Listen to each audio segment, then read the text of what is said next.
Rape case, kicked out from 2 law schools and failed 2 board exams. Yet he became a very successful lawyer and is now the spokesperson for the DICT, that's the Department of Information and Communications Technology. Let's get deep with Assistant Secretary Renato ABOY PARAISO here on The Bright Side.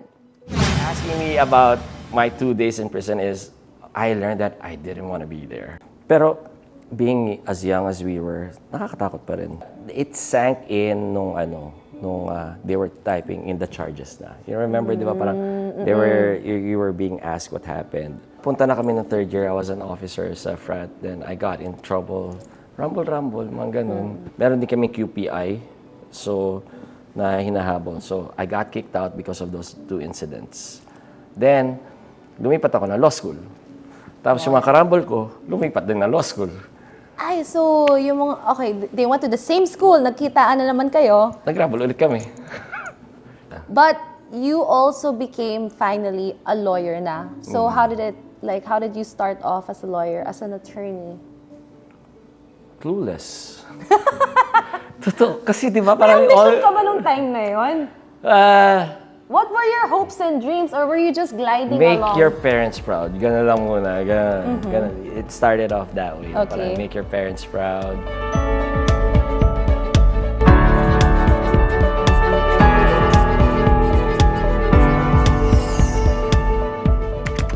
Big thank you to my sponsors for supporting me. Special thanks to Chef Swakto, Swak sa Budget, Todo sa Sarap, Oh Dear Perfume, Patata, Wings and Fries, New You, Grills and Sizzles Gourmet Every Day, Mom's Lasagna Super Delicious, H2V2, Pancit Malabon by Country Noodles, Swak Food House, Mariata 2020, and Tercy's Beauty Studio Cafe. And of course, special thanks to Summersky Media Productions for making sure I have amazing videos for all of you guys. Welcome to The Bright Side, and today we have spokesperson of DICT ASEC, ABOY PARAISO. Hi. Hi. Thank you for having me, Karen. Yeah, thank you for sharing your stories with us. Oh, okay. It's not easy, but I don't necessarily brag about it, pero hindi ko na siya tinatago. So, I did mention dun sa start that you actually had a rape case. Yeah. Yeah, and okay, just a context for everyone out there. We had a conversation at one point, tas na-share ngayon, so I thought this would be really interesting to have on The Bright Side, considering you have such a big position in, of course, politics in the country. Tapos nalaman ko, ganun pala yung past niya, and I'm so proud of you to be here, and now you are sharing it to the world, the Philippines. Yeah. When I was in college, I wasn't really the boy next door type. I was more of the makulit type in college.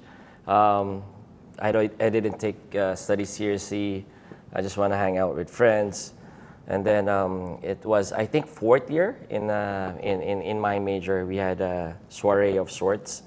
Tapos, us being naughty, I rented out a room for my friends. Then, dapat bawal alcohol. We bought in alcohol. How old were you then?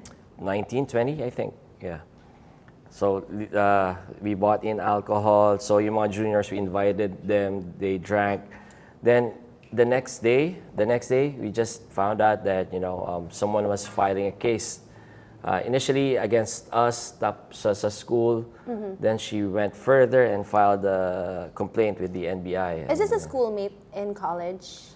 She was a junior in our major. Yes. Okay. So tapos yun. So we got in trouble in school. But the worst thing is we got entangled in this controversy, in this incident. So I got held up in the NBI, and they were contemplating really to file a case against everyone involved. How many were involved? I think initially they tried to file cases against 4 of us. Tapos when they went through the stories and they passed it on to the prosecution, and this was, during that age, I know you can relate na parang, you were so terrified na, what the F is going on, right? Especially you're a 19-year-old, Exactly. All he knows is to party. Biglang you're in the NBI, you have a case. Yes, and then they kept me there for like 3 3 days, 3 days and 2 nights, while they were filing the case. So luckily, the prosecution decided not to file a case that involved me, but they filed a case against the other guys. Oh, so natuloy sila, ikaw Yeah. hindi. Yeah. How were you salvaged? I think it all boiled down to the narration of my participation in it. So rented the room, brought in the alcohol. I was drinking with them. I saw them making out, and then the part that I don't think she can substantiate or prove is that I had the participation in helping out in the conduct of the alleged crimes. So I think that was too weak for the prosecution to move forward with my With you. my But what happened participation. to your friends? They got prosecuted, and then since it was at that time was a non-bailable crime, I think it still They is. were imprisoned? Yes. For how long? During the duration of the trial. The case went on in the prosecution for like 6 months. So they were in prison for 6 months. But when it was filed in court, they tried to quash the case, and they won. They won the case in court. So 6 months. But again, for a 19-year-old kids, we were kids back then. So How did your parents react towards that court case? I mean, the fact na, how did they react na you were brought to the NBI tas may rape case yung anak ko? well, first initial reaction towards me. Bakit mo ginawa yun? Exactly. Like, ano ba talaga ginawa mo? Ano ba't Sabi mo ko sa'yo ginawa? mag-aral ka eh. Mga ganon. Yeah, exactly their reaction na parang mag-aral ka, we didn't Di kita bring you, pinalaki we para didn't bring you up para maging gawin ganito. mo ganyan sa mga babae, ganon. Not necessarily sa mga babae. Parang harsh yun. hindi kita pinalaki na ganyan, di ba? It even came to a point na kung gusto mo lang yung, parang yung mga alternatives na gano'n, sabi ko, okay. Pero I kept on insisting that, no, what truly happened, and this is from my account, ano yung nakita ko, it was consensual but still, we got in trouble because bawal, in school at least, bawal magdala ng alcohol and everything. You brought that all. Yeah. And funny thing is, I just remembered that yung parang advisor ng major namin is now the Dean of Law School in UST, si Dean Leila Divina. So, shout out, Dean. Did he help you out? No, he gave us advice, but he always sided with the school. So and rightfully so. Sabi ko, back then parang the concept of accountability was still vague. But looking back at it now, parang we got what was supposed to come for us. So yeah. What did you learn from it though? A lot, really. Well, first and foremost, treatment of women. That's Really? one. Sige nga, ano, what did you learn? What did you learn? Well, In your 2 days in prison, how well, do you treat women now? Wait lang. So, if you're asking me about my 2 days in prison, I learned that I didn't want to be there. Okay, that's number one. Nobody wants to be in jail. No, and Sige nga, can you give me a picture of how you were brought in the NBI? Kasi alam ko, yung NBI, iba yung structure ng jail niya. Hindi siya tulad ng sa police station. And parang, most of the time, parang ipapasok lang kayo para pag-picture and then you go back to some office because of, so that's, kasi you're still young and they didn't, and probably that's one thing I'm thankful about, na parang they were so careful about yung, kasi bata pa kami being mixed up with yung, The adults. the adults, So, yeah. you guys weren't mixed with the other PDLs. Kasi if you look at the NBI back then, gosh, this was like 20 years ago. More. 25 years ago. So what I remember is they have the structure, yung parang jail structure nila here. Tapos yung offices nila yung mataas dito. So you just go down para papasok doon. Tapos yung jail nila, meron pang parang courtyard dito. It's not that big of a detention facility, to be honest. So yun, usually nandun lang kami sa courtyard na yun. So, pero being as young as we were, nakakatakot pa rin. It was still scary. Were you like thinking, oh my gosh, I'm gonna be in jail forever. My future is gone, mga ganon. You know how kids kind of get rattled? Yeah, it sank in they were typing in the charges na. You remember, di ba, parang you were being asked what happened. Naku, tapos sasabihin, naku, pasok to ah. Ay, yun yung mga reaction nila habang nagtatype sila. Tapos titingnan ka nila, talagang nagawa mo to. Oo, ganun. So that reality sank in na parang, talaga, rape. Tapos, illegal management yung undergrad namin. So you have a general idea na what time are you facing and ano yung possible time that you could face. So, what was the sentence daw, if ever? Reclusion perpetua for rape, di ba? That was 20 to 40. To 40 years. Oh. So, yun yung iniisip mo na kinukupit mo paglabas ko. 40 plus years old na ako. Wala na. Nag-isip ka ba? Actually, oo, lahat ng possibility na isip mo, no? 40 plus na ako, hindi ako man nakapag-aral. Wala ka man lang asawa, girlfriend. Did you have a girlfriend then? Yeah, I did. And, she was very supportive. Kasi, Oh, really? Hindi ko nga alam bakit. So, after that, kayo pa rin? Hindi na. Kung rape case yun, ako din, di ba? Hihiwalayin ko itong taong to. Pero, to her credit, during the duration of the whole thing, we stuck with each other, so. Yeah. Okay. So, we broke up for another reason, actually. Alright. You did mention na now how you treat women is differently after that. How so?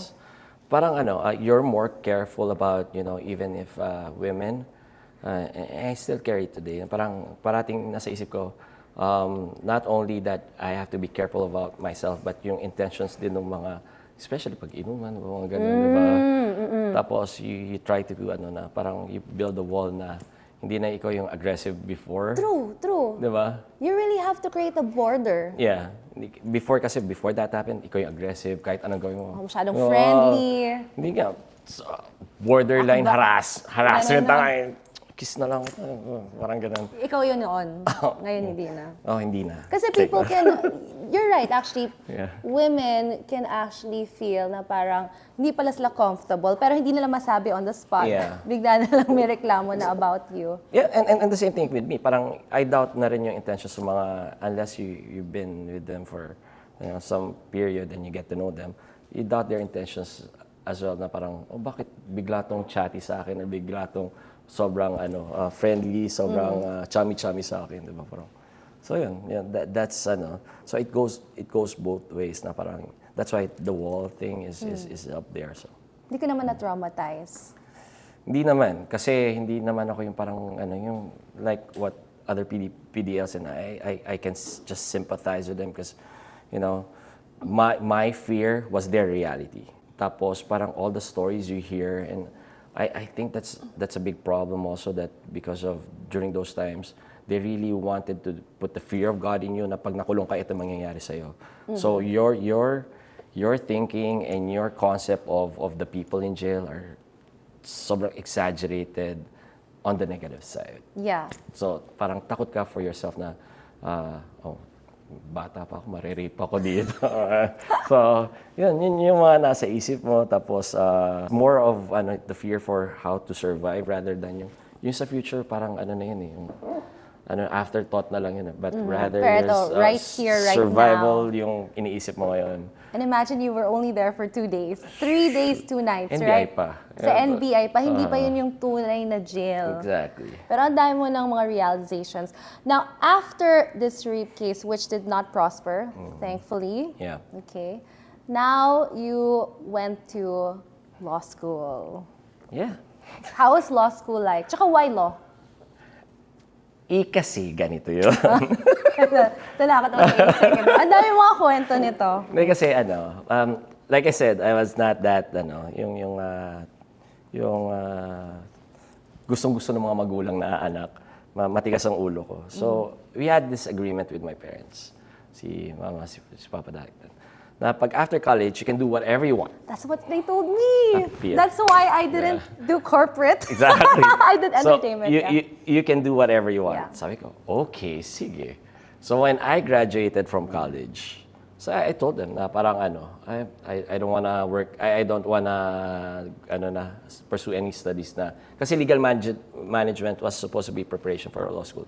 But I decided back then, ayawan na. Parang okay na ako eh. Because I did part-time jobs sa bank, yung mga sa credit cards before doon. You were selling credit cards? Yeah, before.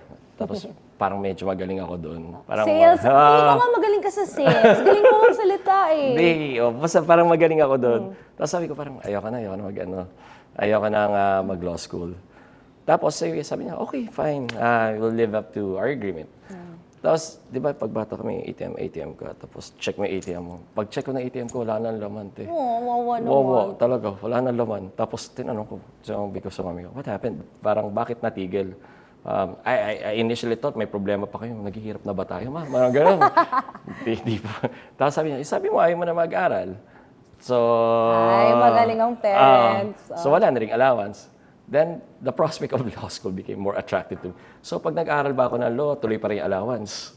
So, yun. Kaya ako nag-law school. It wasn't because of your love for law. It was more of because of your love for allowance. Actually, another driving factor, that's one. And second is, parang appealing din sa akin na, paano kaya lulusutan yung mga, pag ano ba, nakasuhan ulit ako, paano ko lulusutan yung mga yun? True, makes diba? sense. So that's, again, it wasn't, really, probably it's not a passion When you were starting pa lang, in law school. Oh, kasi it was yung atmosphere sa law school, ibang-iba rin. It hit me nung mga first days sa law school. Nung college ako, pag hindi ako nakasagot, cool mo, chong, ganun eh. Nung sa law school, nung hindi ako nakakasagot, bobo nito. Oh, kasi Ganun. they're Iba very yung intellectual exactly, there. It's all about books. It's all about citing yung mga previous laws. So, hindi ka na cool kid nung nasa law school ka. How did you adjust? Well, I don't know. I just had to probably na parang nag-aral konti, nangopya ng madalas, mga ganun. Paano ka bumasa sa ganyan? Hindi ko rin alam. To be honest, it was, I was telling you, it was a blur during my childhood days. So, pero again, going back to yung comfort zone ko, friends really, and then You're mabarkada. no. So, wala pang first day ng law school, may frat na kagad ako sa law school. Nag-frat na kagad. Yun ang ako unang hinanap mo? Hindi naman hinanap, it just came natural to me. Of course, why not? So, sumali ka sa frat, and what happened to you on your first year of law school? It was tough. It was an adjustment sa first year na law school. Did you still party like crazy? Not party, but I still drank because apparently that got me through law school then. Oh, like socializing or? No, What, keeping my sanity na parang sa all the things that you have to deal with, parang you need a break and hindi ka naman pwede mag-party ng sobrang party that, so, lalabas ka lang bago yung next subject, iinom ka, tapos next subject na ulit. Oh, in between. Yeah. Okay, just to liven up your Tsaka parang system. liven up, more of calming down the system. True. Yeah. Calm. Okay, so the thing is though, apparently you were kicked out from 2 law schools. Yes. So, God really loves you, no? Like before you got to this position, ang dami mong mga walls. Okay. Yeah. So first time you got kicked out from law school, what happened? And at what year? Sa UST. Ay, shout out to sa UST Law School. Hi po, Dean Divina. Best student right here. Punta na kami ng third year. I was an officer sa frat. Then I got in trouble. Rumble, mga ganun. Tapos, yan, kasama na yung mga, when you're an officer in the frat, you prioritize more of the... Brotherhood. Parang hindi. Ako lang siguro yun na parang, I had my priorities, yung frat yung priorities ko at that time rather than, really... Kasi sa UST, apart from that incident na it contributed, meron din kami QPI, so, na hinahabol. So, I got kicked out because of those 2 incidents. Then, lumipat ako na law school. Tapos yung mga karambol ko, lumipat din na law school. Ay, so yung mga, okay, they went to the same school, nagkitaan na naman kayo. Nagrambol ulit kami. So that's a thing. Hindi mo naisip na baka layuan ko na lang mga to. Hindi ko naman alam na mag-enroll sila dun eh. Oh, so, Kasalanan okay, nila nung yun. nagkita-kita kayo, kailan kayo first nagrumble ulit? Nung pagkakita namin. Totoo? Fair. Wait, naka 1 week ka pa lang sa school? Hindi naman. Naka-ano naman ako. When I say nagkita kami, yung talagang, yung hindi siya malayo. Kasi apparently they're trying to make the same efforts na pag nandun sila, iwas They tried naman. Ako.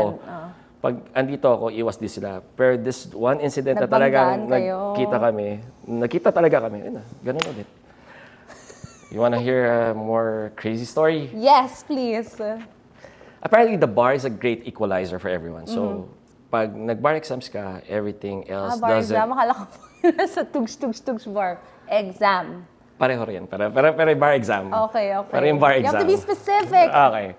So, yung bar exam, it's a great equalizer na when you're hurling the bar, nothing else matters. Yun lang focus mo. Okay. So paglabas ko nung exam, I think it was the 3rd day of the exam, nakita ko yung karambol ko. Ayan na. Tapos sasabi niya sa akin, hirap no? Oo nga, Chong, hirap eh.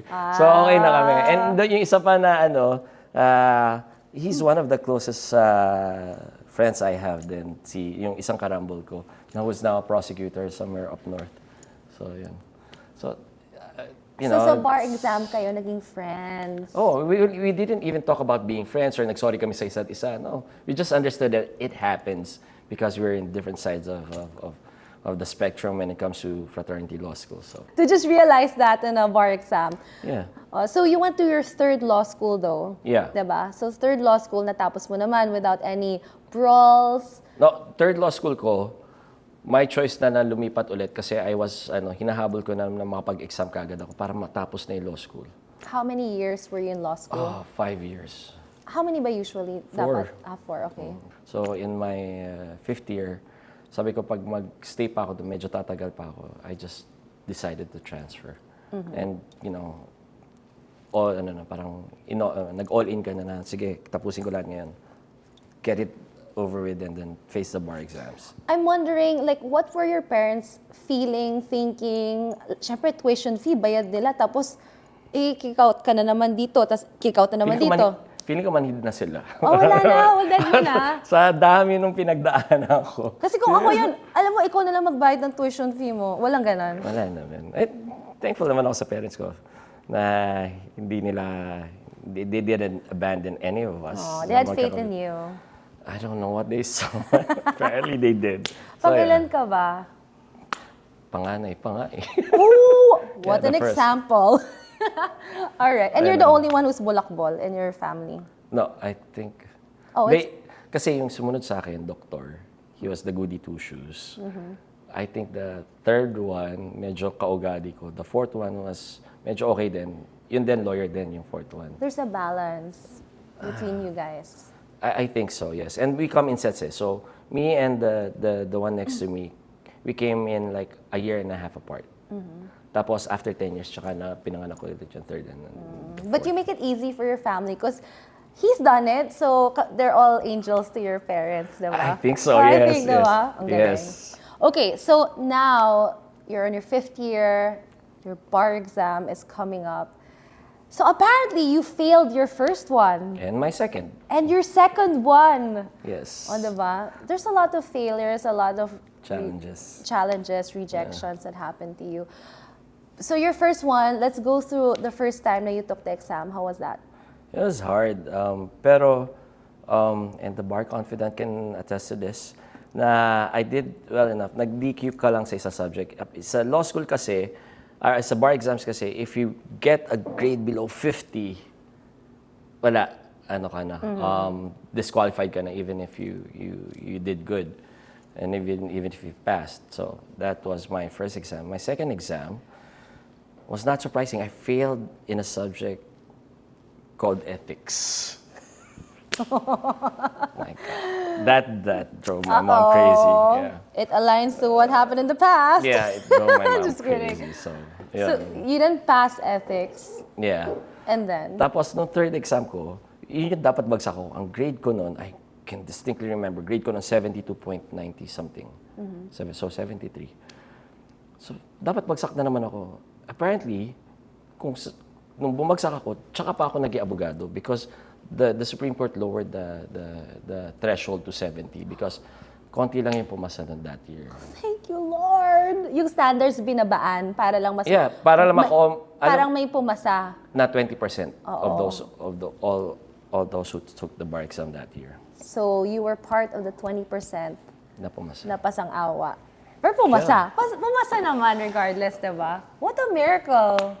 Yes, That's perfect the word. It's a miracle. Yes. Kasi Yes, you were perfect already word. set to be like, oh my gosh, I'm dead on the third try. How much ba is it to have, how much is it to like, you know, get the bar exam?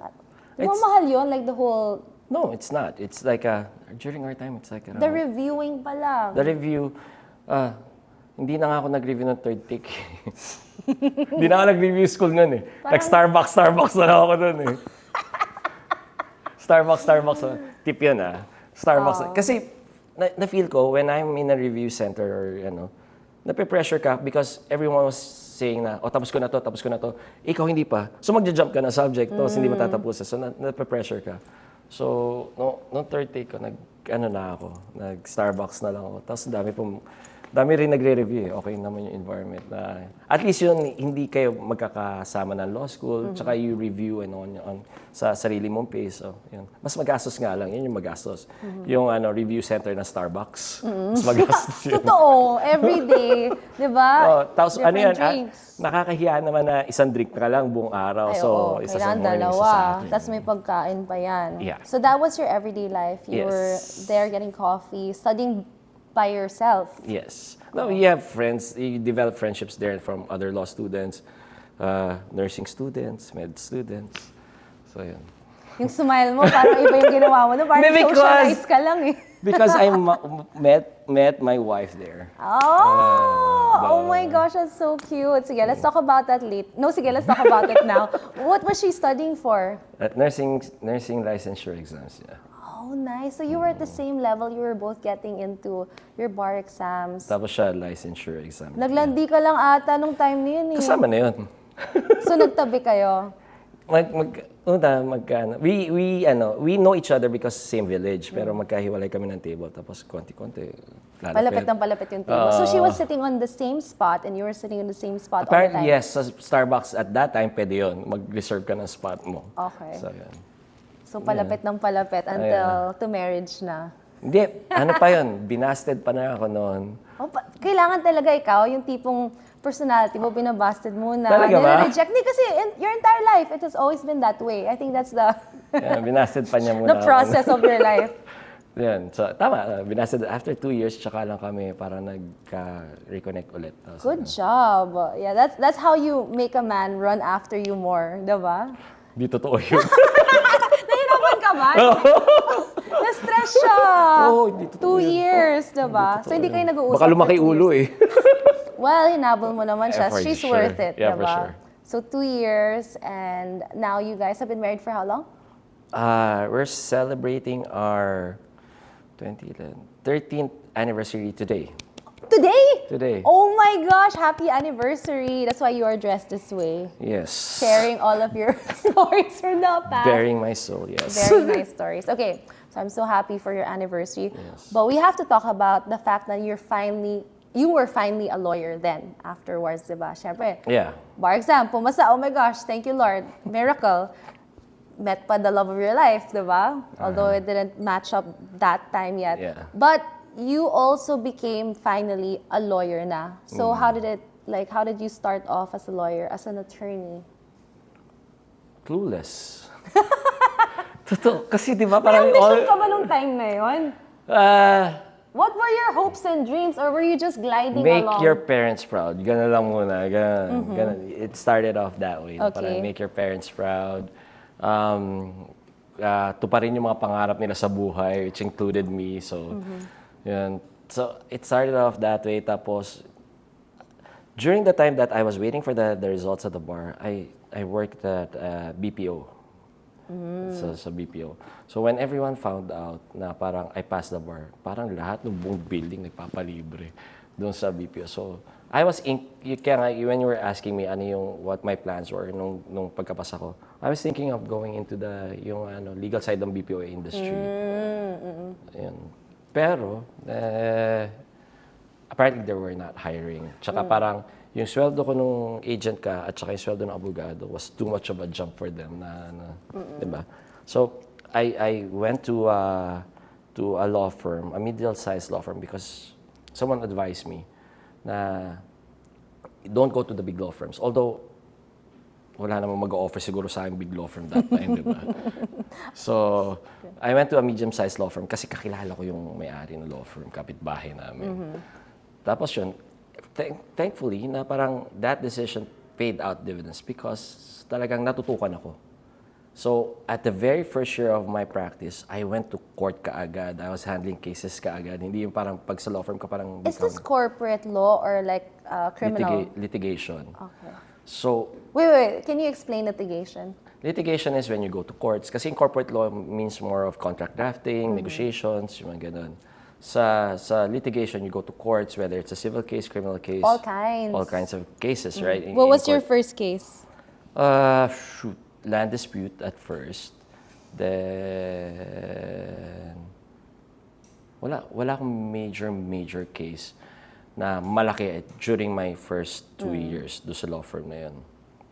Pero may, that would take a twist later on. Ooh, okay.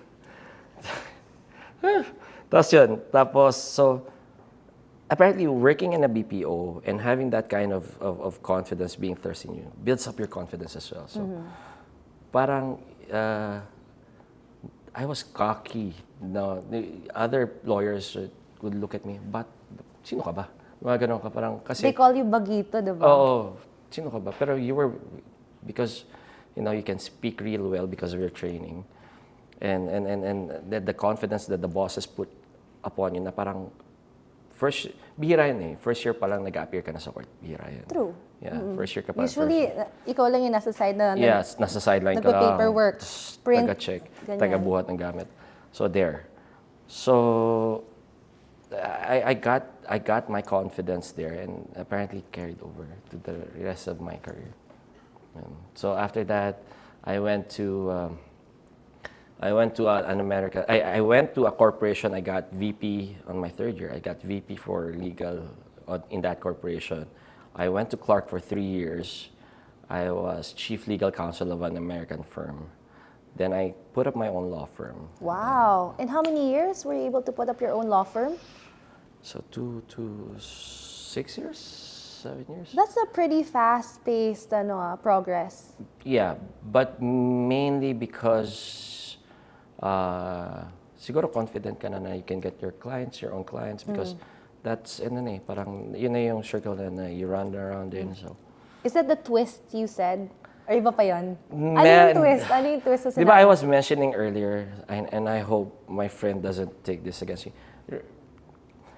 Remember that thing that when I was in that law firm, I didn't get big cases, di ba? Tapos I went corporate for roughly 4 years. Yeah. I went back to Manila and I handled one of the cases. Medyo sensational. Which is? The Kentex fire, which were 86 people died in that fire. The ozone? No, iba pa yun. Iba pa yun. Gimmick kasi ka ng gimmick. Yun ang niisip ko sa'yo eh. Hindi, yung Chinelas factory, the slipper factory that burned down in Valenzuela. So, I got to handle that. And that was my first stint also as a spokesperson. I was the spokesperson for that. And I swear after that, kasi it was so toxic na because yung mga, apparently people think that you're oppressing them, yung mga victims. Kasi I lawyered for the corporation. Yeah. So, I got threats. They sent me pictures of my kid. But the I didn't. kids. Okay. Sorry, so I didn't tell my wife that I got that threats and pictures of them in where they are. So, and kasi parang may hint na may do sa apparently napasukan ng mga leftist na inkling at saka yung mga workers groups na yun. So that was probably my the biggest and most, not sensational, but most challenging case. The first one ever. It was really challenging kasi sanay ako na parang I can maneuver my way around it. Kasi the way I was taught as a lawyer is there's always a compromise. There's always a middle ground. And it's better to end the case right now through compromise, through negotiations, than go through it and, So, yun yung naging training ko. But with this, grabe, parang kalaban mo na, hindi naman kalaban. You're up against yung mga workers, pero you're still up against yung mga advocates nila na who have different agendas altogether. Yeah. And of course, may pinaglalaban sila. It's the deaths of those people, right? Yeah. I wonder, did you win the case? Yeah. Oh, you did win the case. Yes. Okay. How did you, take care of your security, especially after you got all these death threats, pictures of your children? Yeah. How did you start maneuvering day to day? Well, it was hard, pero the family naman of the owners of the company helped din naman. Pero I did my part, and I try not to go out, and parang very planned and very meticulous yung pag-schedule mo ng day-to-day activities mo. So that's how I try, and I try to kasi the thing with threats is, and that it's a way to get into your mentality, your mind, and you lose focus on the case. So after that, parang hindi pa masyadong big yung social media that time. When that So sa happened. TV lang lahat to, Yeah. sa news, sa newspapers. So even sa bahay, I try to change channels pag even yung family members are trying to watch that. So they were so oblivious, they had zero idea. I don't know if tiyatago lang din nila sa akin. So, Okay, so that happened, and then afterwards, you still continued as a lawyer. Then how did you get into public service? Before the DICT stint, prior to this administration, I was already a consultant for various representatives in Congress and some agencies in government. So consultant nila ako. So I have an idea of of what the concerns are. Then how I got in here during the campaign. I volunteered during the campaign because of the invitation of some friends. What year? 2022, the BBM. Oh, recently. Okay. This is like my first real stint in government. So, and after that, I was supposed to go to one agency first. Pero sabi ko, my thinking was I wanted to go really to DICT because yung practice, yung mga laws natin with regards to ICT, ngayon pala nag-flourish, ngayon pala binubuo, ngayon pala kina-craft. So I wanted to have a hand in that and participate. So I really chose DICT, and I'm thankful to our Secretary Ivan for endorsing me, and our President for appointing me in DICT. Congratulations. How long have you been in your position? Oh, 2 years? Oh, so since 2022 nga. Since You volunteered as what?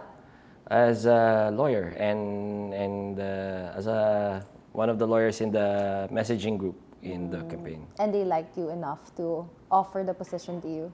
Yeah, apparently they did. Yeah, but as a spokesperson though, that's a big position. You speak in behalf of the entire DICT. Yeah, and that's something that I really appreciate when it comes to the confidence that was put in me by Secretary Ivan Oy, and it's it's a burden din na parang that whenever you speak, even if it's, for example, I still carry the ICT with me, so it's kind of it's a balance of pride and obligation. Right. Very interesting. And it's so exciting na you guys are digitalizing a lot of things here in the Philippines. Even me, when I got out, akala ko cleared na yung name ko. Ang dami ko pa palang, yung red alert sa NBI, nandun pa rin pangalan ko, different areas pa rin ng government. So now you're part of creating laws to digitalize the country. Yes. So what have you pushed? Hindi naman to make excuses kasi hindi pa kami nakapuno. Pero before, kasi you have to remember that the ICT is just an 8-year, close to 9-year agency. Oh, bago pa lang. So 2016 lang siya na-create. And with all honesty, and I hope people don't take it against me na if I say that in this administration pa lang talaga nagfa-function ang DICT under the leadership of our secretary. Because ngayon din lang nagkaroon ng administration that focuses on digitalization. So if you listen to the SONA of the president in his first year, that was his marching order talaga. Around 30% of the SONA was towards digitalization. So that was a big mandate on us. So a lot of efforts went into the digitalization, free Wi-Fi, eGov, like you were saying. When we say eGov, we developed the super app already. People, you can download the super app, eGov super app, wherein you can find your PhilSys ID, your national ID is already there, the digital version. And the hopes and dreams of the ICT is during this administration, we can at least start to integrate all the information of government. So, bawat isang ahensya po pinupuntahan namin and try to get some supervision on their systems, so to make it integratable in the super app, and in the hopes that everyone in government, in the bureaucracy, can talk to each other using their systems. Yeah, that's what we're hoping for na each department talks to each other. Exactly. Kasi honestly, hindi pa sila friends masyado in terms of like digital ha. Kasi kunyari ito sa BGMP, nakalaya na ako pero sa NBA, meron pa rin red alert na may kaso pa daw ako. So, yung face ko, parang hiyang-hiya na naman ako. I have to explain, no guys, acquitted na ako. Diba? Uulit-ulitin ko pa ba? Pero kasi you have to remember nga, even now, marami, we're still paper heavy. Diba? Paper heavy pa rin tayo, na hindi pa rin nag-uusap yung mga it's hard for us to really integrate if hindi aligned yung mga systems ng bawat government agency. And kaya nga, ngayon pa lang din kami nagsasabi na parang during your procurement of your systems, we have to have a say on what procurements you should be purchasing and you're procuring. Because if it's not compatible with one, it's like a house of cards. If one tile falls, wala na. Parang hindi rin mag-uusap-usap. It's all for naught if we cannot integrate as one whole bureaucracy. Are you a techie person? Yes, to the level ng mga phones and how to use phones before I joined the ICT. Tapos, so when I joined the ICT, I was designated as head of legal for the ICT. No, actually, there was before I joined, merong USEC, pero he resigned. So the secretary deemed it na I go report direct to him to him na. So I'm head of legal there. And when you get to see the documents, you have to force yourself to know the terms, at least get the working knowledge. Then the gig as spokesperson came along. How did they tap you? Like, ABOY, ikaw na. Or, me, take me. No. Apparently, because of my experience during the campaign, kasi lawyer for comms ako nun messaging. So, and I know people na rin doon sa mga comms ng administration natin yan. So it was an easy fit for me. They deemed it na I could integrate very well. I could assimilate very well into the role.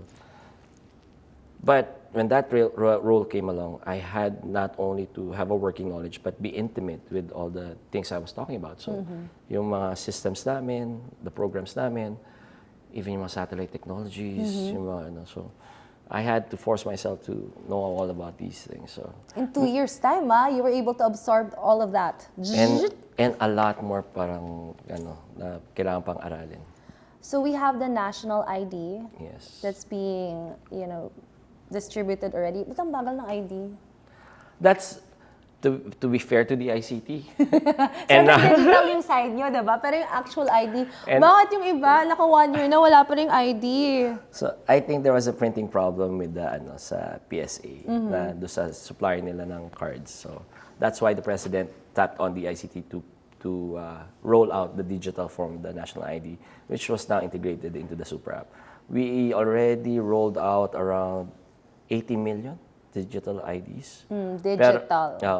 So you can use that, no ba? When they say, can you show your ID? You can use Yes. your digital ID. I'm gonna flash mo lang yung phone mo. Yeah. Oh, that's you're good to go. Yep. Okay, what's the plan of the ICT for the Philippines?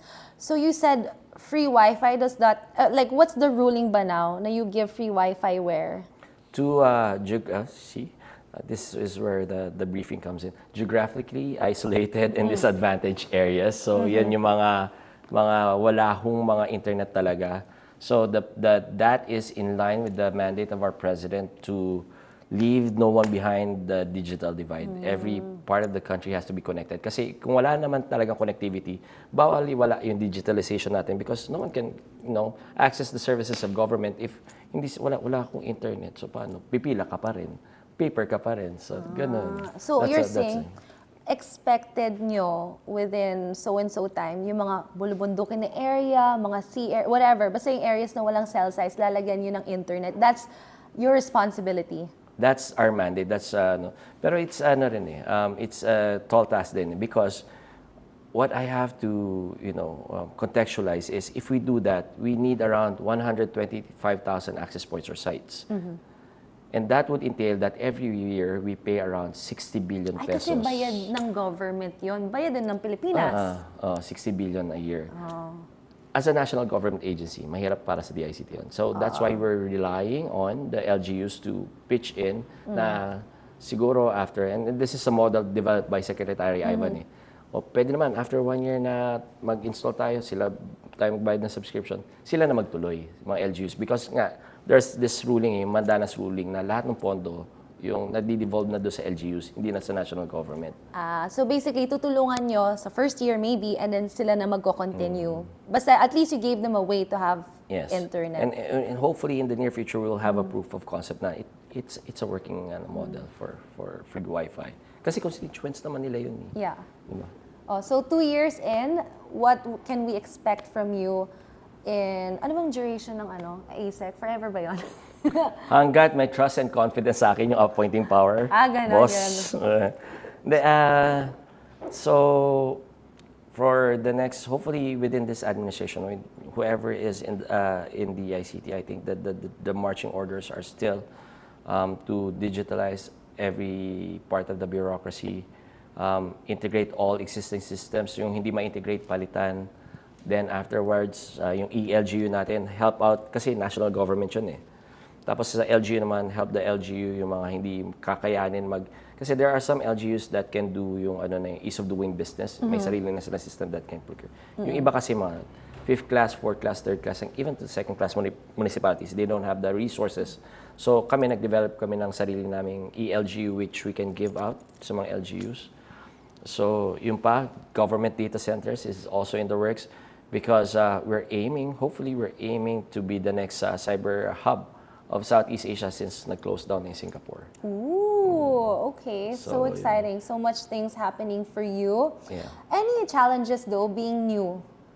In government? In government. Well, you get, the politics. The politics. Yeah, how are you dealing with that?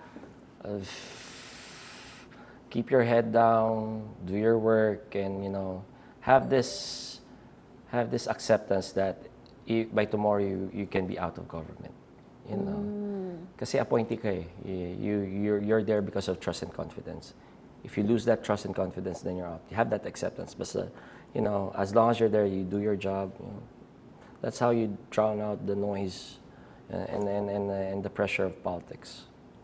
Wow, good luck to you 2 years in, and hopefully more years to come. Okay, since I wanna find out more about, what you know digitally, yung mga inside secrets. Okay. Ano yung mga apps na you would say na safe right now? Na walang magtatap, walang makikinig, na walang magsa-screenshot.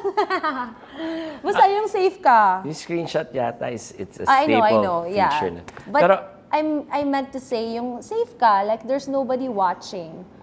Well, or listening.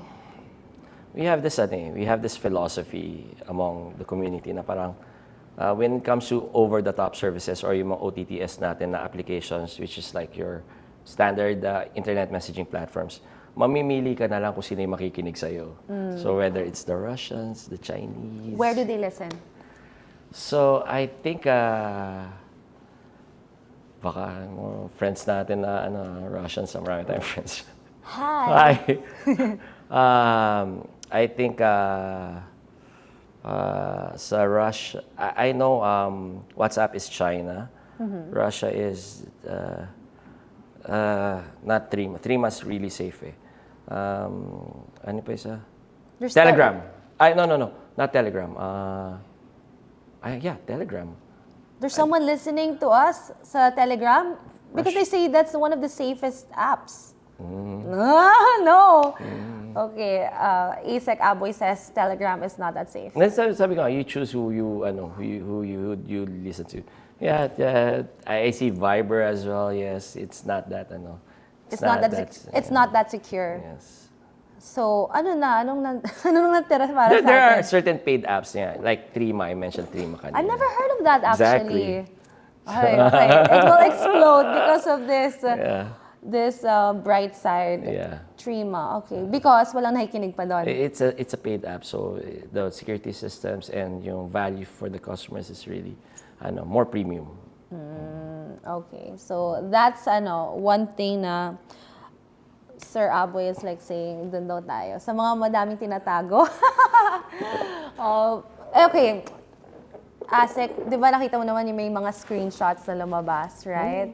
In terms... Ano yun? You're not updated? Yeah. I know. Do you guys, have a law that can really put someone in prison because may nag-post ng ng screenshot? Siguro I'll take this one not as the spokesperson of the ICT, pero as a lawyer. Okay, as a lawyer. Yeah. Especially if you publish the screenshots, it might be construed as libel. Okay, so it might fall on all squares of libel. Then there's another possibility, another school of thought that it might constitute as a violation of the anti-wiretapping law. Sabi ko, pero I have my doubts kasi even if you file that, even if you would be able to file that, the chances of it prospering or makakuha ka ng conviction is very low. So yeah, again, violation of the anti-wiretapping law and libel if you publish it. Tapos lalo na yung mga yung mga nagre-repost tapos may commentaries. Kasama yung mga nagre-repost at nagko-comment? Parang natuwa ka, nag-comment ka, kasama ka sa kaso? As long as parang kasi yung ang libel kasi kahit totoo yung sinasabi mo and it's from your heart and that's your opinion. As long as your intentions clearly manifest that it would na gusto mong siraan, i-malign, i-besmirch yung tao na yun. It would constitute as libel. But how do you get justice though? Kunyari nga, kunyari ikaw, okay, gusto mo ipakita yung screenshot mo, yung si kabit ni ganito, nag-message sa'yo, gusto mo, ikaw mismo, nag-message sa akin message naman sa akin, diba? Gusto mo ipakita online, it's my message anyway, will I have a problem with that? Well, again, it would clearly, parang ang definition kasi na libel is if you have the intention na ipahiya, i-besmirch yung tao. Hindi, gusto ko lang ilabas ang truth. Basta huwag ka walang caption. Di sa akin galing yan. Basta walang intent to make, parang no intent to just destroy their dignity or ganon. Wink. Post mo lang, wala, nothing to say, that's it. Very interesting. What an insightful fact. Okay. All right. At ASEC ABOY, you have such a very colorful past. But you're in a great position right now. Sa tingin mo, why did you need to get through all that to have this, kind of life right now? Sa tingin mo, if you could have changed anything, would you have changed something? Or was this the right way? Well, I do believe that, na I'm here because of all the broken roads that you went through, all the challenges. And you wouldn't be here, I wouldn't be here if not for all those little bits and pieces of challenges, heartaches, tears. But if I could change one thing, I would have apologized to the people I've hurt. Yun lang siguro kasi people get hurt. Hindi lang ikaw people get hurt along the way. So maybe sa parents ko, sa asawa ko, sila, di ba? People get hurt and, without you intending to hurt them.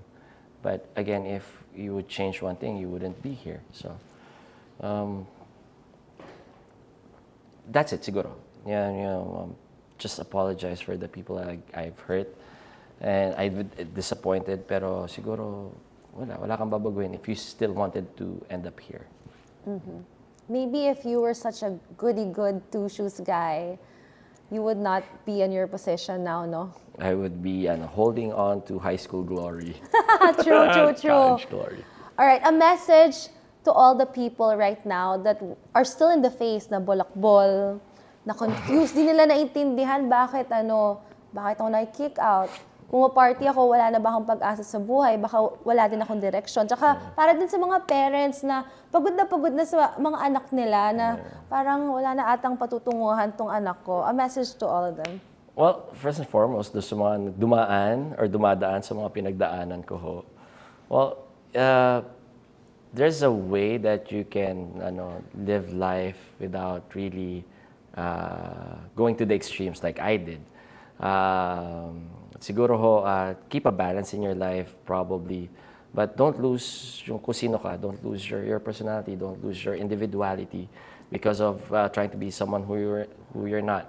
Sa parents naman ho, huwag kayong mawawalan ng pag-asa sa mga Tanong niyo ho yung nanay ko, bibigay ko yung contact na number ng nanay ko. Tanongin niyo siya, but being my parent myself, I try to understand.